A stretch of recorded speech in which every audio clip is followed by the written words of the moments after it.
Stage पे चुम्मा चुम्मा देने का।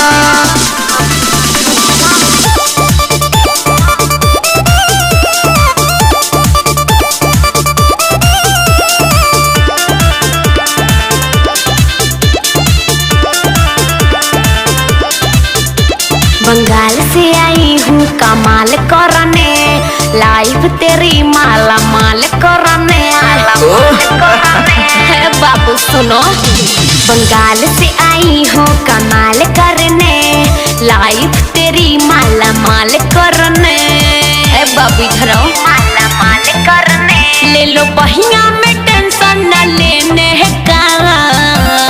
सुनो कितना रुपया लोगी स्टेज पे चुम्मा देने का, कितना रुपया लोगी स्टेज पे चुम्मा देने का।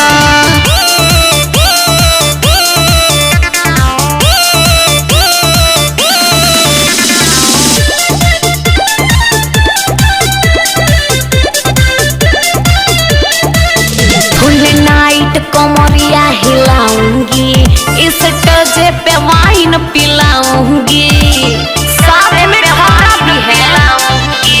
फुल नाइट कमरिया हिलाऊंगी, इस स्टेज पे वाइन पिलाऊंगी।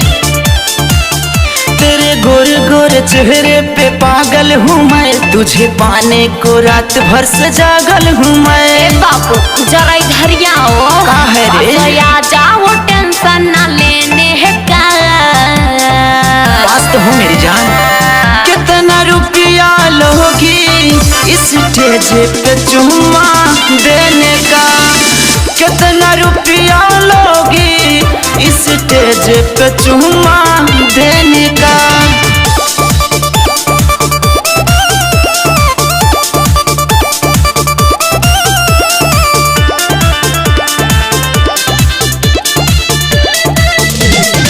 नीरज शैलेंद्र हमसे आँख ना मिलाना, नहीं तो भरना पड़ेगा जुर्माना।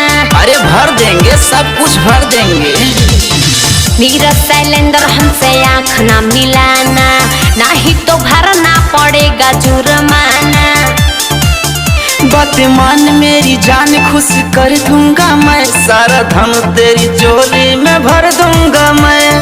अच्छा कई बात बा, दूर खड़े हो क्यों पास आने का।